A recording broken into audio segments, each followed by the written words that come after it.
I saw that in a Nickelodeon once and I always wanted to do it.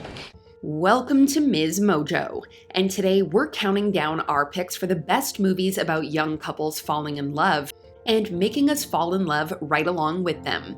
Some of these stories are the core of the film, so a spoiler alert is in effect. Art thou not Romeo, and a Montague? Neither, fair maid, if either thee dislike. How camest thou hither? Tell me, and wherefore? Number 30, All the Bright Places. There are a lot of movies about high school romances, but few that tell their stories with so much hurt, grief, and loss. All the Bright Places rips our hearts out and puts them back together again. And there's something about this tragic love story that is intoxicating. Where would you go if you could go anywhere? I'd go to a place no one's ever been before. Undiscovered, untouched. You could go, if you want. Violet is mentally recovering from her sister's death when she meets Finch, who has struggles of his own. Throughout the film, we're endeared to them as they try to help each other heal their traumas and see the bright side of life. It's not a happy ending for all involved, but it's possibly a more realistic one this way, tragic as it seems. You can be that bright place with infinite capacities. Number 29, Lucas. We can't resist a teen film from the 80s. This is one that often gets overlooked, despite the fact that it's full of memorable performances from up-and-coming actors. She was 13, and I guess he was about the same. Why? Two different worlds, huh? Romeo and Juliet? Yeah. That can be a problem. Corey Haim stars in the titular role, and his pursuit of Maggie is both adorable and heartbreaking. We see them share funny and heartfelt moments over a summer, all for it to crash down when Maggie starts dating Cappy, played by a young Charlie Sheen.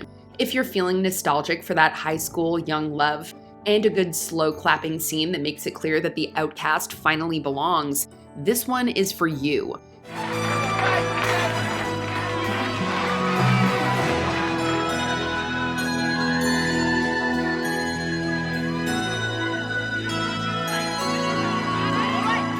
Number 28, Little Manhattan.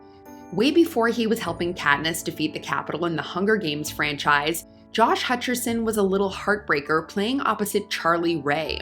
They play Gabe and Rosemary, preteens in the Big Apple navigating their mutual crushes and dealing with issues that only kids could understand. Why isn't she looking at me? Am I that hideous? Do I smell? You, come here often? Central Park? Yeah. What kind of question is that? I hate myself. Little Manhattan is an adorable example of how much fun first love is, even if it doesn't end up being your last love. This movie reminds us that no matter how old you are, the first cut is the deepest, and that it really is better to have loved and lost. I don't think I'm ready to be in love. I'm not ready and I'm doing it. Number 27, Summer of Mesa. You don't need a big budget or a stereotypical romance to pack a punch with an audience. Summer of Mesa is living proof of that. I need some time to think about everything. With the backdrop of a 1980s summer in Cape Cod, we see Lily, John, and Mesa navigate their feelings and confront their true desires. Lily discovers her feelings for Mesa and has to let go of the love she thought she felt for John. Did we mention that this movie's budget was a whopping $400? It was also shot in just 6 days, and there was only one crew member. It's a painfully authentic production, which really feels like you're going along with this journey of self-discovery alongside them. Seems like we should go with the practical and sensible one.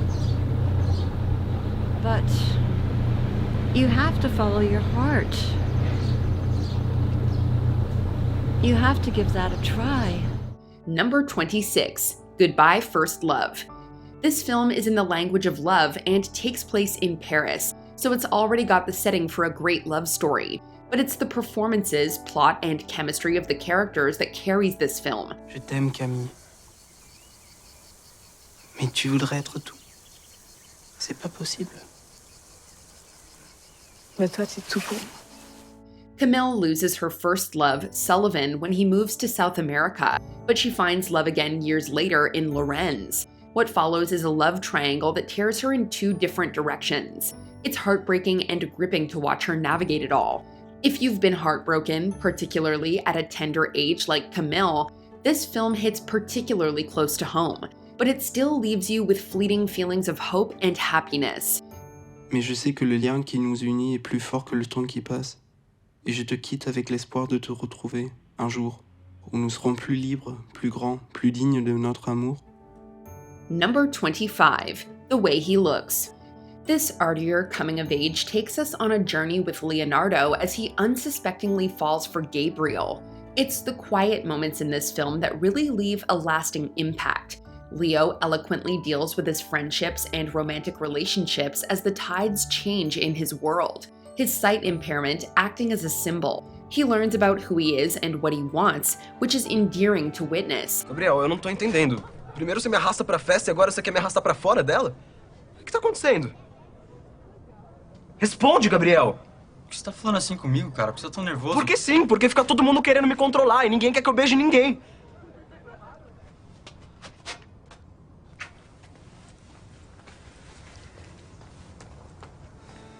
This film isn't just about young romantic love, as we also see platonic love between Leonardo and his best friend Giovanna. The Way He Looks proves that stories of young love don't need to be tragic, harrowing, or full of rejection and hard lessons learned. It can instead be fun, light, and meaningful. Léo, se você roubasse um beijo de alguém, como é que você faria pra devolver?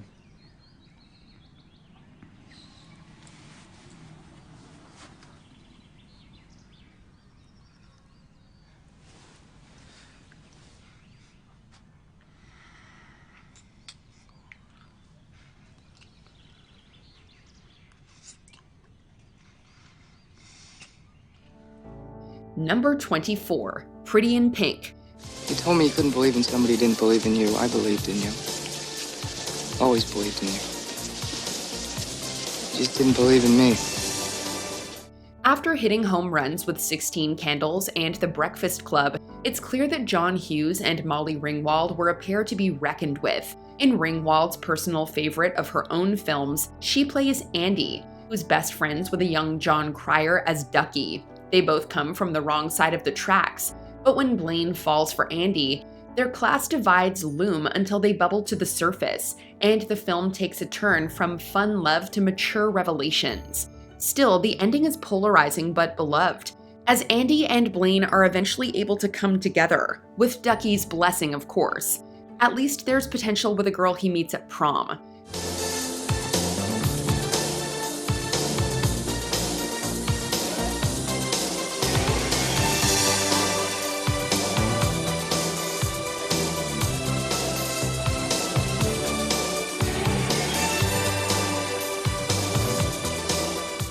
Number 23, Juno. We love Juno and Polly Bleecker, and we really love them together. But marriage coming before the baby carriage isn't exactly how their relationship goes down. I'm pregnant.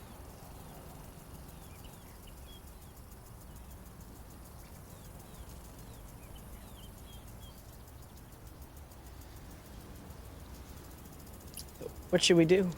Their unique path is nonetheless fitting for their personalities and dynamic. Even though they complement each other's traits perfectly, high school drama, pregnancy, and Juno's complicated relationship with her baby's adoptive parents stirs things up. What, are you ashamed that we did it? No. Because at least you don't have to have the evidence under your sweater. I'm a planet. Juno and Polly start off as quirky teens who are just close friends, but seeing them having to navigate becoming potential expectant parents is gut-wrenching, endearing, and even relatable. We're so happy that they get to end up together in the end as a true adolescent couple. I think I'm in love with you. You can meet as friends? No. I mean, for real. Because you're like the coolest person I've ever met, and you don't even have to try, you know? I try really hard, actually. Number 22, 10 Things I Hate About You. Remove head from sphincter, then drive.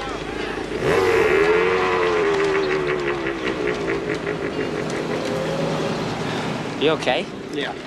Just a minor encounter with the shrew. It's your girlfriend's sister.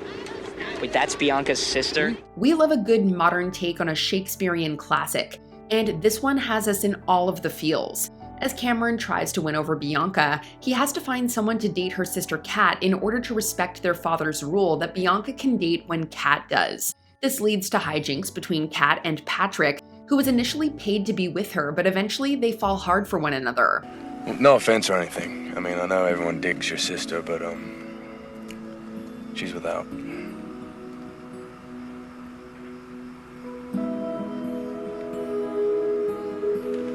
You know, you're not as vile as I thought you were.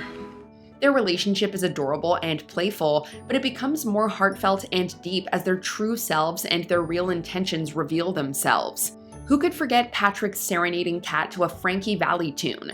We swoon every time. Now that I found you, stay and let me love you, baby. Let me love you. Number 21, Before Sunrise. You should get off the train with me here in Vienna and come check out the town. What? Come on, it'll be fun. Come on. What would we do? I don't know. All I know is I have to catch an Austrian Airlines flight tomorrow morning at 9:30, and I don't really have enough money for a hotel, so I was just gonna walk around. And it'd be a lot more fun if you came with me. It's a night that most young folks dream of, exploring the city of Vienna with a new love interest, unpacking each other's layers, and then leaving the rest in fate's hands. That's what we see with Celine and Jesse, whose impending romance and future leaves us on the edge of our seats.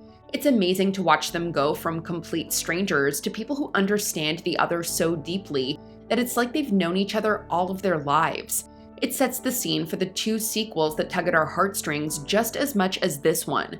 We can't help but fall for this mesmerizing couple throughout Richard Linklater's Before trilogy. Say goodbye. Bye. Goodbye. Over. Later.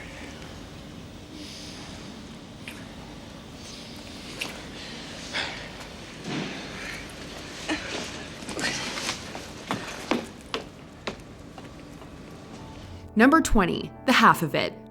Netflix has clearly found that their audience has an interest in movies about young love, because lately they've been producing tons of great original films on the topic.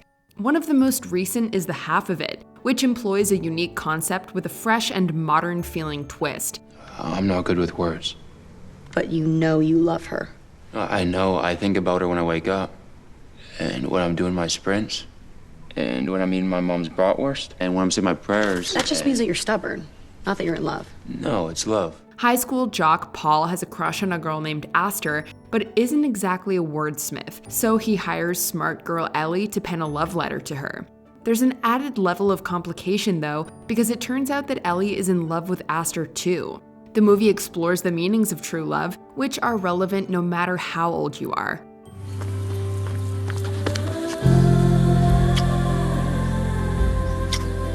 I'll see you in a couple years. Number 19, Brooklyn. Brooklyn, released in 2015, stars Saoirse Ronan as Ailish, a young Irish girl who moves to New York in order to carve out a better life for herself. She secretly gets married there to an Italian-American man named Tony, but then life unexpectedly brings her back to her home country. She has to make the difficult decision between staying in the small town where she grew up with an Irishman she meets, or going back to Brooklyn to be with the one she loves. I'd imagined a different life for myself. I understand. But your life here could be just as good. These are difficult decisions to make at her age, but in the end, she decides to follow her heart. And then you'll catch yourself thinking about something or someone who has no connection with the past. Someone who's only yours. And you'll realize that this is where your life is. Number 18, 5 Feet Apart. Fans of The Fault in Our Stars, more on that one later, will inevitably enjoy this 2019 film. You're not wrong. You think that's cute? Do you think it's cute? It's a tearjerker though, so get your tissues ready. 5 Feet Apart centers on Stella and Will, 2 young people who are both suffering from cystic fibrosis. Due to their disease, they're not allowed to go within 6 feet of one another because of the risk of cross-infection. The couple has to decide what risks are worth it and face big questions about what actually makes life worth living. Meanwhile, this movie feels all the more relevant now because of the global pandemic. We need that touch from the one we love almost as much as we need air to breathe. But I never understood the importance of touch. His touch.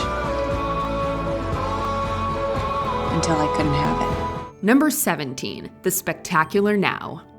For some reason, this 2013 movie flew under the radar, despite starring YA darling Shailene Woodley. It may be underrated, but you don't want to miss this quiet and tender romance flick. So I think that we can help each other out. What do you say? Focusing on a pair of high school seniors who initially seem supremely mismatched, it has a darker edge and addresses some serious issues that aren't your typical rom-com fodder. Do you not see that I am bad for you? You need to get away from me! Sutter is popular but faces struggles with alcoholism, while Amy is more of the typical girl next door. But both face issues that they realize they're better primed to deal with together than apart. Number 16, Blue is the Warmest Color. Blue is the Warmest Color tells the story of 2 young women, Emma and Adele, as they grow fond of each other, make lots of love, and begin a life together. However, outside factors and conflicting ambitions soon get in the way of their romance and domestic bliss. Ouais, ma chérie, c'est moi. Écoute, je suis encore avec Lise, là, on finit cette maquette, tu sais, dont je t'ai parlé. C'est un gros boulot et il faut vraiment que ce soit super, donc m'attends pas, je pense que je vais finir tard. While stories like this have been told for centuries, this movie comes with a sprawling 3-hour runtime and attempts to immerse the viewer in long, complex scenes concerning various aspects of first relationships. It's a very relatable story of young love, growing up, and complacent domesticity that may or may not come between 2 passionate lovers. Vraiment, je t'en mettrai plus. Tu m'embêtes pas. Bouge. Hein?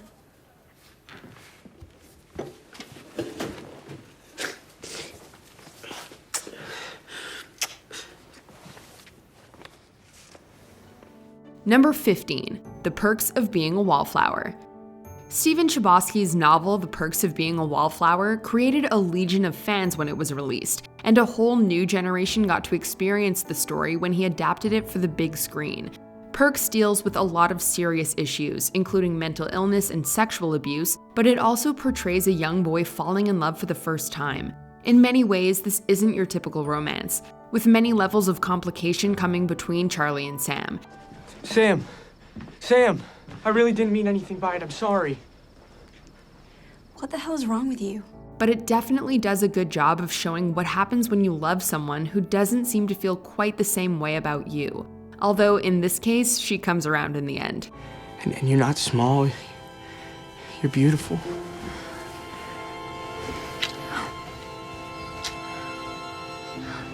Number 14, To All the Boys I've Loved Before. But if this wasn't what he wanted, then why did he come to the field of desire? It was fated that we should meet like this. Hey! Lara Jean Covey mostly keeps to herself, penning love letters to the boys she has crushes on without ever intending on actually mailing them. When her box of letters mysteriously gets sent out, however, her life is turned upside down. She ends up getting into a mutually beneficial fake relationship with one of the recipients, but their charade gets very real very quickly. This is a high school romance that feels reminiscent of the John Hughes classics, with the brightly colored aesthetic to match. If you're looking for a lighthearted tale of young love, this one is just perfect. You're coming in your nightgown. Number 13, The Princess Bride. Go on, boy. Fill these with water. Please. As you wish. Hey, it doesn't all have to be cool indie flicks. We like corny, silly rom-com adventure fantasy movies too. The Princess Bride is a classic fairy tale-esque movie about a farmhand, Wesley, and his lover, the Princess Buttercup. As you wish. Oh. Leslie, what have I done? However, as is often the case in fairy tales, things get in the way of a happily ever after, including Buttercup's betrothed, Prince Humperdinck, giant screaming eels, and a six-fingered man. What is it? You have 6 fingers on your right hand. You know, the usual stuff. The movie is a touching story about love in one's youth and the childish magic of fairy tales. It's a love story mixed with Rob Reiner's signature hilarious satire, and it's an undeniable classic. 5 kisses that were rated the most passionate, the most pure. This one left them all behind. Number 12, Like Crazy. We all know long-distance relationships are awful, and that's perfectly exemplified in this film. Felicity Jones stars as Anna, a British exchange student who falls in love with Anton Yelchin's American Jacob. What are we gonna do after we graduate? We'll sort something out. Don't think about it now. Like Crazy perfectly captures the electric first moments of a relationship, when consequences seemingly don't matter, like a student visa, because she's too caught up in their romance. Anna makes a misstep with her expired student visa and is subsequently deported, which understandably puts a strain on their relationship.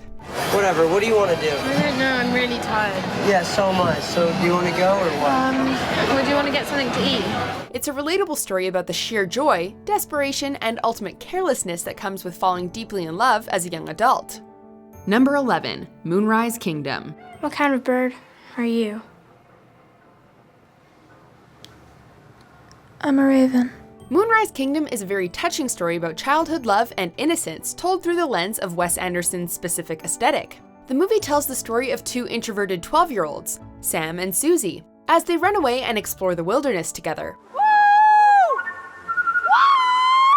Hot on their trail are Sam's scoutmaster, Susie's parents, and the local police. Given that this is a Wes Anderson project, the story is wonderfully told through the escapist fantasies, and of course, gorgeous uses of color. It's a movie that nails the feelings of childhood summers and epic adventures, and allows it to recapture our more imaginative, stress-free, and innocent youths. If only for 90-something hopelessly nostalgic minutes. I'm glad I got to know you, Susie.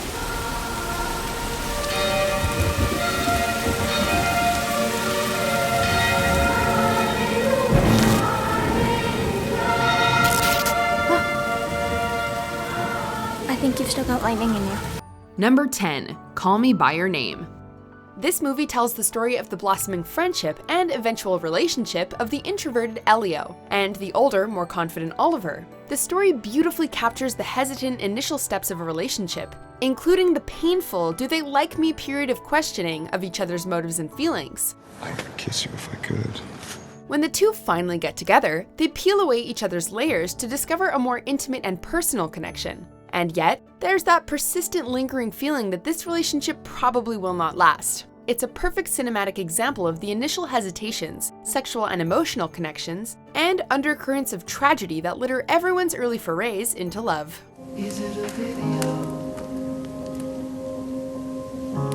I have touched you for the last time. Number 9, Love, Simon. Sometimes I feel like I'm stuck on a Ferris wheel. One minute I'm on top of the world, and the next I'm at rock bottom. Over and over, all day long, because a lot of my life is great, but nobody knows I'm gay. Blue. While we've seen more and more diverse representation in film as the years have gone on, this movie, released in 2018, was actually the first film put out by a major studio that features a romance between gay teenagers. Love, Simon broke boundaries, bringing this LGBTQ+ love story to the screen and showcased the experience of coming out for a modern adolescent. The relationship between Simon and Blue is one for the ages, bringing us a rom-com that feels at once fresh and modern and simultaneously like an inevitable classic. It's kind of crazy, huh? I didn't think you'd come. Me neither. Number 8, Titanic. I'm flying! Considering the harrowing journey they find themselves on, Jack and Rose are forced to act mature beyond their years, making us forget that Rose is just 17 years old when she boards the ship of dreams. Despite her young age, Rose knows exactly what she wants and doesn't want her life to look like. Her engagement to the wealthy but cruel Cal makes her feel trapped, so she strikes up a romance with the itinerant Jack Dawson, who makes her feel alive. Titanic is about many things, but it's Rose's willingness to pursue her dreams and do anything for the man she loves that makes it so powerful. If only it had a happier ending. I'll never let go. I promise. Number 7, Say Anything. Hi. This one is a classic for a reason. Say Anything is about Lloyd Dobler, an average high school student with little ambition, and Diane Court, the school's valedictorian whose father pressures her into continuing a prestigious academic career. It doesn't feel right to me. I don't even have the right luggage yet. However, these two seemingly incompatible individuals fall in love at high school graduation and commence a summer full of disapproving parents, good music, and stolen cash. It's a classic not only for its stellar performances and famous boombox scene, but also because it stunningly captures the idealism that often comes with first loves.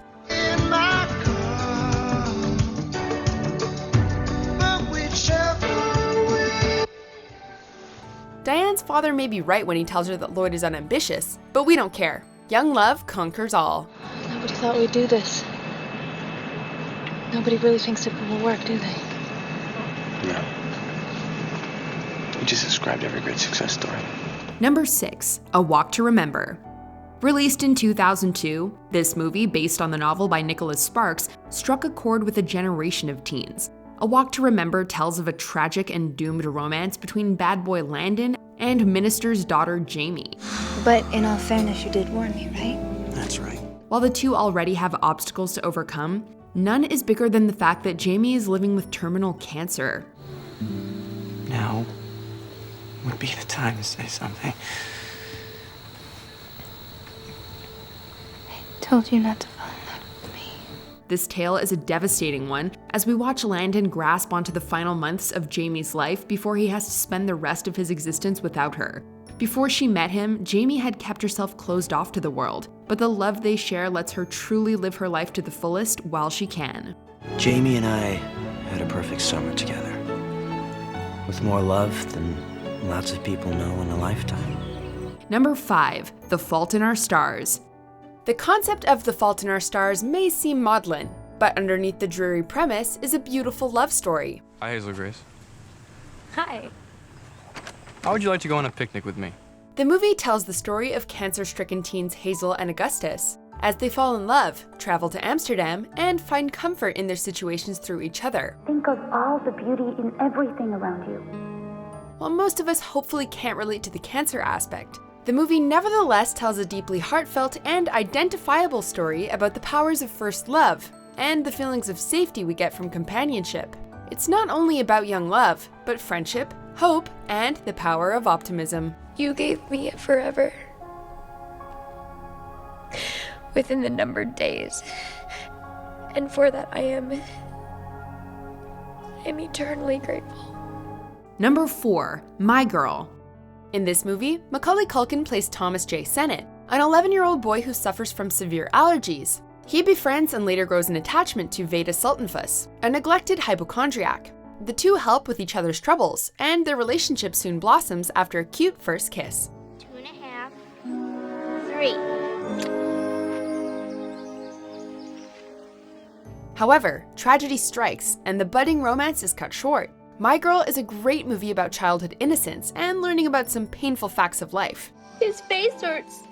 And where is his glasses? He can't see without his glasses. We all had that one childhood friend who helped us grow into the people we are today, and My Girl is the perfect embodiment of those feelings and that particular time in our lives. Thomas J. had this on him. I thought you might like to have it. Number 3, The Notebook. You just can't go wrong with Ryan Gosling and Rachel McAdams. Talk about the most hashtag couple goals couple on the face of the earth. If you're a bird, I'm a bird. The Notebook, as we're sure you all know, tells the story of the poor Noah Calhoun falling in love with the rich Allie Hamilton. But you're gonna have a million things to do. You got so much ahead of you. Don't talk like that. It's true. I'm not gonna have nice things, fancy things. What follows is a great representation of the optimism of a new relationship, and the outer forces that can seemingly conspire against a happy young couple, like disapproving and invasive parents. And unlike most of the movies on this list, their romance succeeds and blossoms into maturity and old age, proving that sometimes young love can become our true love. That's what brings you back to me each time. Number 2, Flipped. The first day I met Bryce Losky, I flipped. It was those eyes. Something in those dazzling eyes. We don't know what went wrong with the marketing of this movie, but despite the fact that the book on which it was based had a serious fan base, Flipped only managed to bring in a little over $4 million at the box office. But despite its poor financial showing, Flipped is an extremely heartwarming and tender story of a couple consisting of Bryce and Julie, who meet as children and experience a roller coaster of feelings for one another.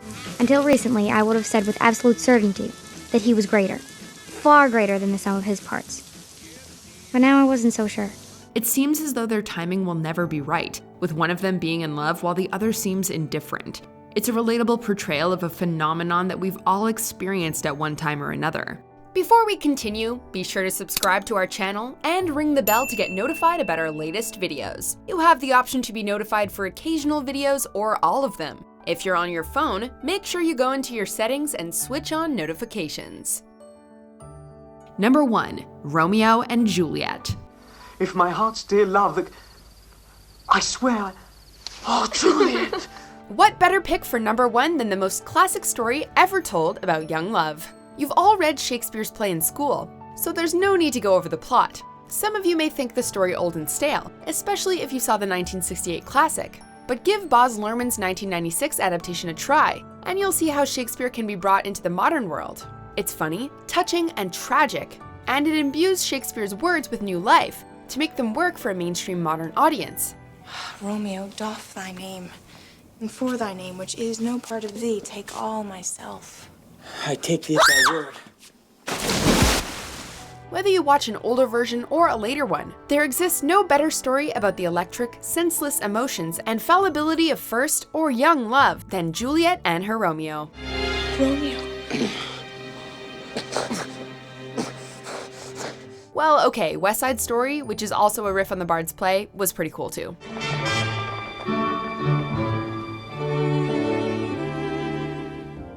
Which young love story has you swooning? Let us know in the comments.